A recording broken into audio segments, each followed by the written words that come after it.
Hey guys, this is Mauisnake here with player analysis for Ariel, the 25-year-old Finnish player for ENCE. In the last 6 months, Ariel had a 1.12 rating. This was right in the middle of his team, beneath Sergey and Alu, but above X7 and Alexei V. The game that I chose for you guys today was kind of at the request of a few of my followers on Twitter. A few people reached out to me, talked about how they wanted to see Ariel as well, and I knew I was going to do all of these ENCE guys, but nonetheless, people really want to see him on train, so that's why we're watching Ariel versus a Vanguard. This was a very high-stakes game. If you guys watched the Major, this was when both teams were at a 2-2 standing in the Switch stage, and the winner of this BO3 would be moving on to the championship bracket, the playoff series, basically, and would secure themselves a spot as legends in the upcoming Major. So the pistol round begins, and Ariel and the rest of his team are kind of doing a pretty slow pistol default here. This doesn't really work out for them as well as they'd hope. I'm just speeding it up here because he really just kind of waits for most of the time, as there's a fake towards inner right now, and really his teammates don't get anything done, actually. So he's going to scale out towards outside, but just gets taken down by Fish. Nothing really all too special there.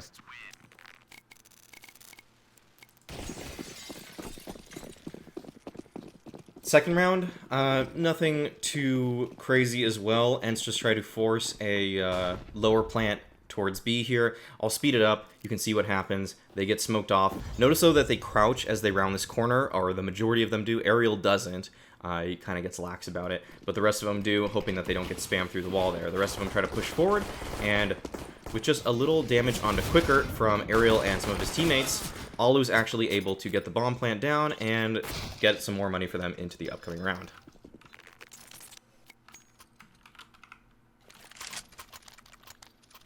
I feel like my volume is higher than normal, actually. Sorry about that. Alright, so first gun round, we're going to see kind of one of the defaults for ENCE. They run a few defaults, I'd say, in this. I'd say they run really two primary defaults. This is one of their T-concentric defaults. He throws a smoke towards Sandwich early on, and this will allow Alu, who he's going to boost on the pallet here, to look for a few more picks. I'm going to go to Alu's perspective just briefly so you can see what Ariel allows him by boosting him here. So he just kind of looks in the back lane, but can kind of see above the blue train. Ariel is responsible for holding this lower angle here in case anyone peeks them, and with perfect crosshair placement is able to get a really nice opening frag onto Crizzen there. Ariel strikes me as a really great system player. He consistently doesn't really try to make plays in the opening of rounds, just plays his default spot to near perfection. So as they get the opening pick, they try to scale towards outside. Notice how ENCE likes to use their utility. They like to kind of hang it out behind these trains that give them cover, and then they slowly throw more and more utility to try to get outside control. There was a double molly, one on the back of the bomb train, one on the bomb train itself, and it allows them to press on forward. Throws a flashbang as well. More utility found on the ground, so he's able to move forward even more. Alu gets a kill on a Fitch. And I'm not sure what alerted Ariel to the possibility that a person could be flanking right now. It seems like they just are playing with the time. Buster on the flank here tries to jiggle out a shot, but Ariel was just lying in wait. And really great patience from ENCE there, and Ariel especially, in order to get that kill. Now they have the man advantage. They can watch most of the entrances pretty well, and a Vanguard just go for the save in this round.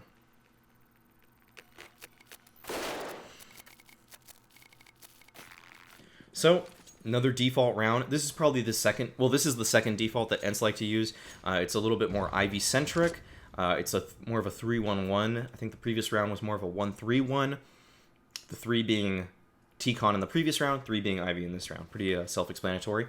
But we're going to see how Ariel likes to play T-Con by himself. This is a really important role for anyone that's playing train on a default situation. And Ariel likes to do it behind this box. It's not really too easy to grenade behind this box or Molotov behind it without getting into kind of a weird exposed position if you're a CT. Most utility to try to take control of T-Con in the mid-late round will be either 1, a flashbang, or 2, a smoke to the left of Ariel, which is going to land right over there, this area right here.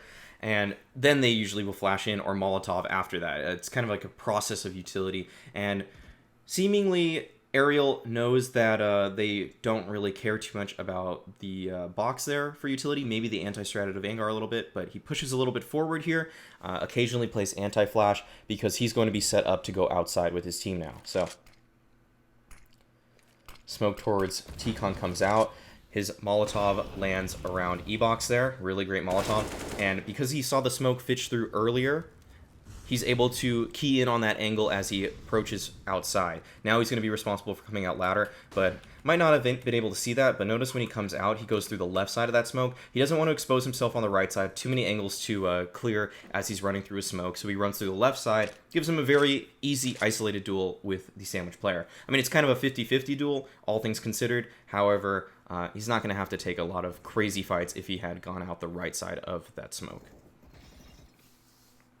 And that was all just a pinch outside with the rest of his team who took Ivy control, and Sergey was on top of ladder. So Ariel wants to get this kill on a Crizin, peeks out, gets taken down. Crizin finds the kill, but still ENCE win the round. Now on an anti-eco here, Ariel is going to be tasked with kind of playing outside. He's just taking his time with things. Notice the execute that ENCE like to throw out on this round, though. A lot of Molotovs, a smoke towards ladder, and it'll allow the riflers to basically take advantage of the long-range duels of Train, but they don't have to worry too much about this angle right here, which is the ladder position. Now, because the smoke fades, Ariel posts up on it, and at this point, round's pretty much over, though. The rest of his team cleared it out nicely. And just a pretty simple, I think, single flash, double molly, one smoke, anti-eco for ENCE to take that outer bomb site. It's a really good kind of early scout play as well. I think it was X7 or Alexi B. I'm not actually sure at this point. I think it was Alexi B. Just runs down the Olaf lane all the way to back green just to scout. If he gets caught by, say, 4 or 3 CTs, his team will know that they should go to B, and a really nice angled flash for Ariel to get himself down ladder. Now he's going to be holding ladder.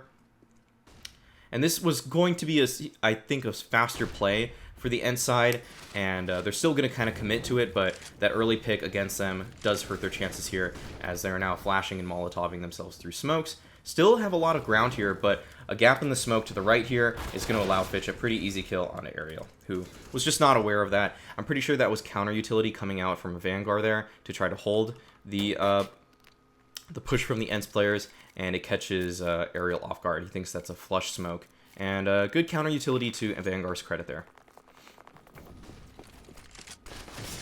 So, looks like ENCE want to kind of fake that they're going to do the same fast play. In fact, though, they do commit to it. It was kind of a weird play here, as there wasn't anyone coming out T-Con to help out the ENCE players. It seemed like this was kind of a discombobulated push between the ENCE players. I'm not quite sure why it felt as kind of one-sided as it did, and that Molotov, Ariel knows he has to peek with it. I think that ENCE still pull out the round victory, though, despite Ariel just burning in the Molotov to start that one. But nonetheless, kind of a weird round for Ariel, I have to say. So another anti-eco, though, for ENCE. They just reset a Vanguard once again. Or were able to kind of stave off the force, or the force buy. But yeah, they got the reset. Actually, it wasn't a force buy from Vanguard. They won in the previous round, so I guess you wouldn't call it that. But it was a pretty poor money buy for a Vanguard, just winning one round. So, going to be just a full-on anti-eco towards B. It's going to be a pretty slow play. We're going to see Ariel, once again, support Alu in this position. Notice that every time he boosts Alu up, he just focuses on his crosshair placement. In case anyone pushes from the lower ramp, his crosshair is ready and waiting for it. But really just a slow play to come out. And we can see the kind of standard entry spots or roles for ENCE with like their priority. Ariel still holding the lower ramp. Fitch gets a little anxious and peeks it. But the nades come out, and X7 is the first to entry on this one. Ariel strafes out, just gets a nice 4K on this round, and that's going to be it for him and his team. So a pretty clean take of the inner bomb site. So going back to kind of the 1-3-1 setup, Alexi B has a decent spawn for Olaf, so he's going to take that once again, and Ariel, once again, boosts up Alu, and now puts his crosshair back to this position where he was peeked before by Crizin in that other round. But notice how it starts out, same way. Sandwich smoke, boosts up, puts his crosshair at that spot. Alexi B, on the other hand, works the Olaf position, and Alexi B, he gets a little more, he pressures a little harder from that position this time, so this does allow ENCE to move forward kind of a little drier. This wasn't really a set execute or anything like that. It was more just Alexi B found a pick. Now they're going to be throwing nades kind of more on the fly. But still, ENCE works up in a very similar fashion. They kind of take control of these areas behind the bomb trains, such as here, and kind of on here, back here. And then they throw their utility, then they push and scale forward with those. It's a very kind of clean play. This is a really nice little team setup between Aerial and Sergey here. What we're going to see is Sergey is kind of watching ladder. Aerial's going to be watching the left side of E-Box. Notice how he just focuses in on that left side. Sergey's going to be covering Aerial's right side in that situation. Couldn't quite show it because Sergey was watching ladder just a second ago. But Aerial, he really commits to watching that left side right there. What happens in this situation if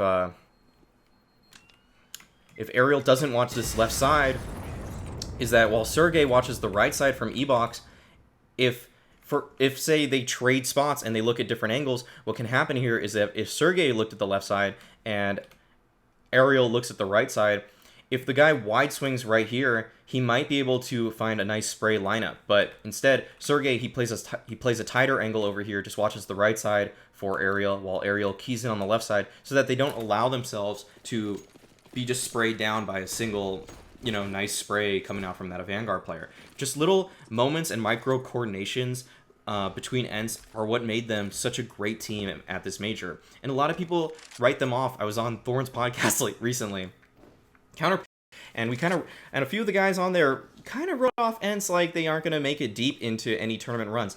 I mean, it's all speculation, it's all analysis, just, you know, analysts talking, going back and forth. But I think that ENCE, the way they play so many micro situations is pretty much as perfect Counter-Strike as you can play it, that I don't see them having trouble going deep into tournaments going forward. I think they're at least going to make top 8 consistently. Maybe they get upset in certain group stages by teams they aren't really as aware of, because now they're the team that people are going to be scouting, whereas before they were kind of the team that people maybe took them for granted just a little bit because they didn't know much about them.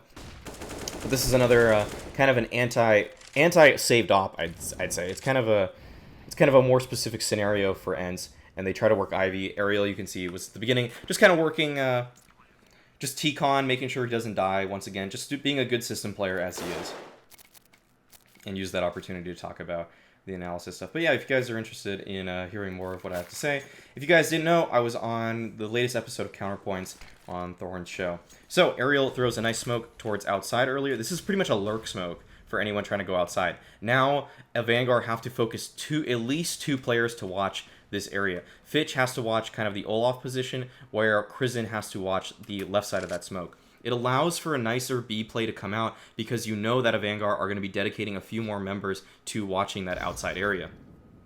Now Aerial moves towards inside, and ENCE seem to be setting up for a B play, but they call against it now because Sergey got picked earlier in the round towards those box halls. So Aerial's going to be going back towards T-Con. We can see that he's going to just take his time. Look at how small his jiggles are. They are so tight. If any Vanguard player were playing an off angle in this T-Con area, Aerial would likely be able to flush them out with just these super tight jiggles. Not too wide. He's not just going to swing in or anything like that. That's a wider swing because he trusts that Alu behind him is going to find the trade. But now Aerial should know that Krizen's here. Alexi B traded a little bit of gunfire with him earlier, and then he decides to commit to the duel against Fitch, loses it, but his team is able to clean up. So, just again, being a good system player, kind of entry fragging for the Alu op behind him. So, another kind of default setup between the ENCE players. This is a kind of more of an half-buy between them. I wouldn't really consider this to be one of their more standard gun round defaults, but it's just kind of playing far back, still maintaining a little bit of map control here towards T-Con, but all in all, not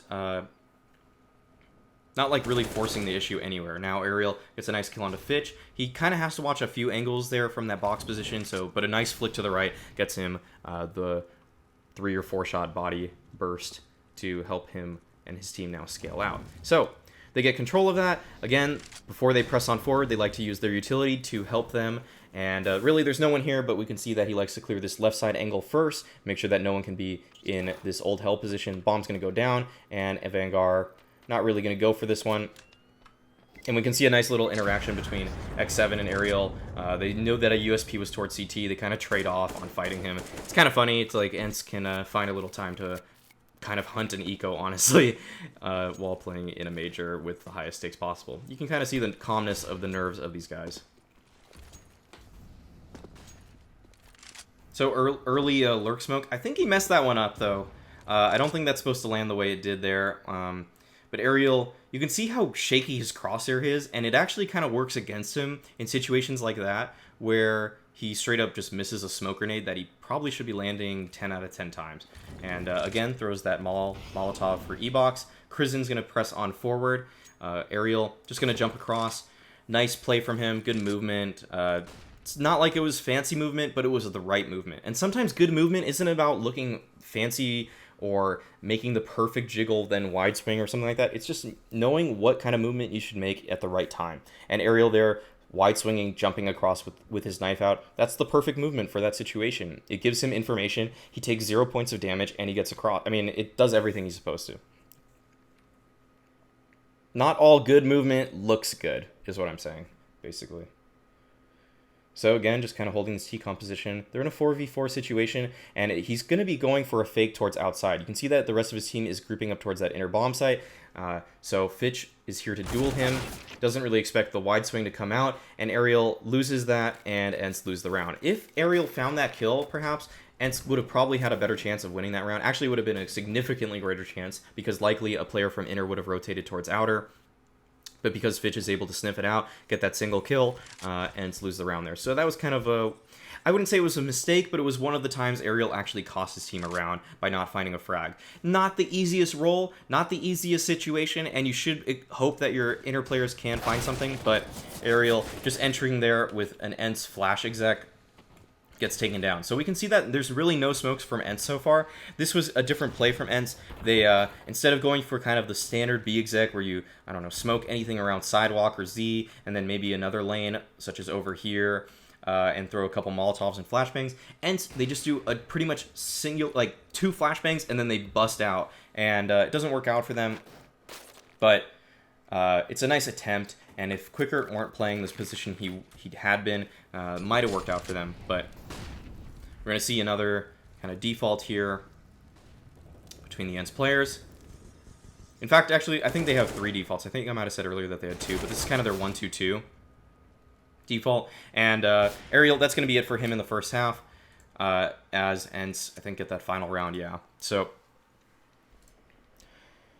that's going to be it for him. Just for a quick summary of Aerial's T-side, he's really just a solid system player. He never really goes for plays in the beginning of a round, just plays his spot, knows how to support Alu very well. That's something to note. If you want to look up how to play kind of a supportive role to an op, Aerial does a great job at it. Kind of reminds me of how good FNX was when he was supporting Fallen, back when he played with LG and that early iteration of SK. But now to start on the CT side, Aerial, he's going to be buying a CZ, or he's going to be given a CZ by X7, the support player for ENCE. And he purchases armor. It's for a quick interplay from the ENCE players as they try to get box hall control. And it does force a Vanguard away from B, but at the same time, they lose a body in the process and do fall. So this is going to be a full USP buy. We're going to see just all the ENCE players grouped up right around this area here. And it's just really an outside stack, nothing more to it. But because nothing happens early in the round, there's no scout. It seems like ENCE call for the inner rotation, but it doesn't really work out for them. They try to push on forward. Quicker just is there to farm them. So finally a gun round here, and Aerial busts out his signature A1S. This is really the only player that went deep into the major, I think, that used the A1S. I think a couple other players did have it occasionally, but I think this is the only player that went into the playoffs that used the A1S. Correct me if I'm wrong, just of course leave a comment below, but I think RPK used the A1S for G2, and I'm not sure who else did, but it's a very pretty A1S. Just have to comment on the skin here. This is a really, really nice A1S, just saying.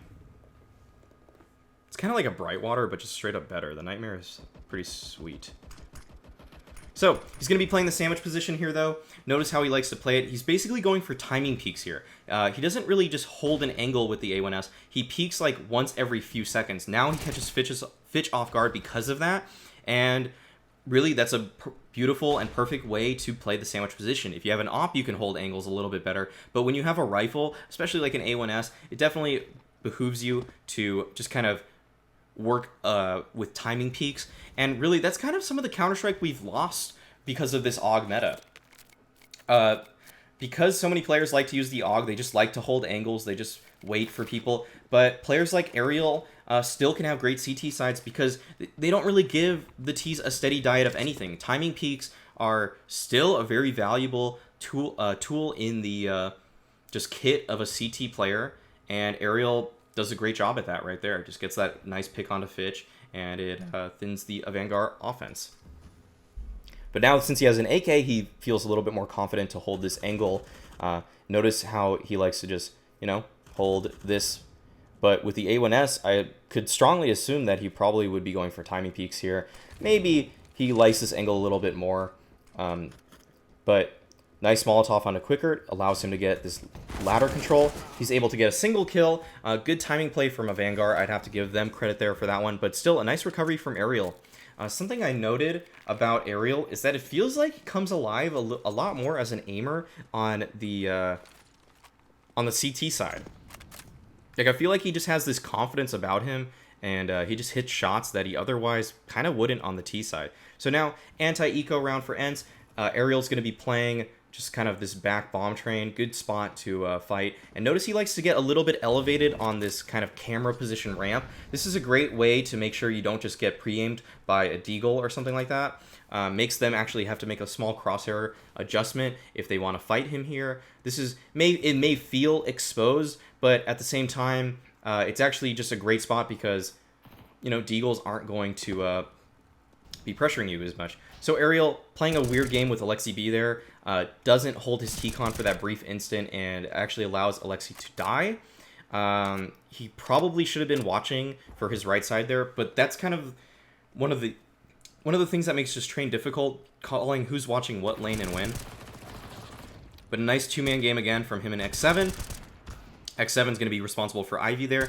Aerial can help towards outside, and Aerial just takes him down. Nice 3K on the round for him. Just a really solid round, all things considered. Could have played a little better between him and Alexi B, but still is able to clean up and recover. So only, I think, a single gun loss for ENCE there.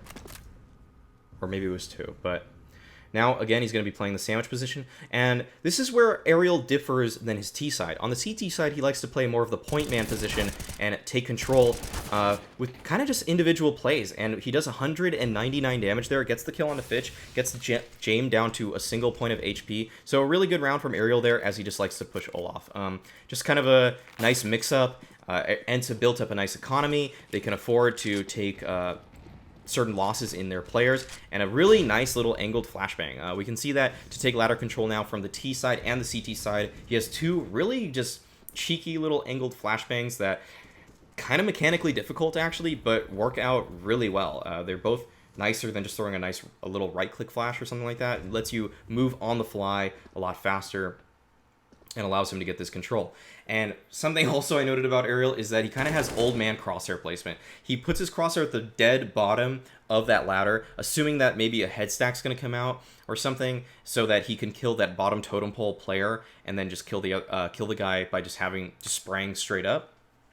A lot of players, when they play that position, wouldn't just aim at the bottom. They would aim a little higher and hope that they can track the players as they're falling down. But Aerial, he just trusts his crosshair placement entirely. He doesn't actually aim up or anything like that. And now he's going to retake the ladder position. Potentially a Vanguard player could have walked down it. So just going to be playing in ladder now for the rest of the round. Players towards outside are going to scale a little bit. Aerial still going to be responsible for this ladder position, so he doesn't want to overcommit to any duels towards outside. Potentially could have had a nice duel between himself and that player that exited T-Con right there, but he doesn't, once again, he doesn't commit to it, just plays within his system, knows how important it is for him to just hold this ladder position. but eventually he does take that duel, just kind of jiggles it out, and tries to help X7 out as he realizes where the last player is. So this is going to be the last round of the game. Ariel kind of moving again to this ladder position. A Vanguard didn't spot him in the previous round that he used this, and he's just going to be holding this one out.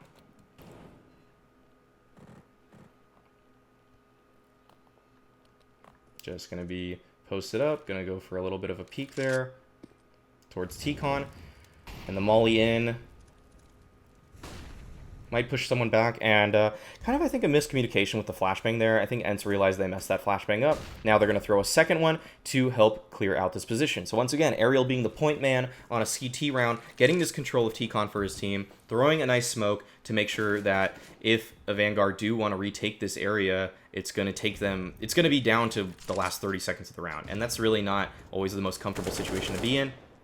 Now from this position, he's able to take down Quicker, who's looking for a little bit of action towards that ladder position outside, and really just going to be rotating in. And this is probably Ariel's best round in the entire game. On the retake here, baits Alexi B just a little bit. I mean, not really baiting. I mean, it's just the way their spacing worked out. And he's going to move on forward, gets snappy with his aim here, and you can see that strafes out, finds the kill onto Crizin. That's a great opening duel to win, and another great headshot onto Fitch. Now he smokes the bomb, and he's going to go for the double tap. I really want to just show James' perspective for the rest of this, because really Ariel's just going to be sticking this one. James, he really can't find the knife here, and it's kind of crazy. He goes for the no-scope. Ariel's able to take him down, though, and that's going to be it for this game, and that's going to be it for my analysis of Ariel. Hope you guys enjoyed this one.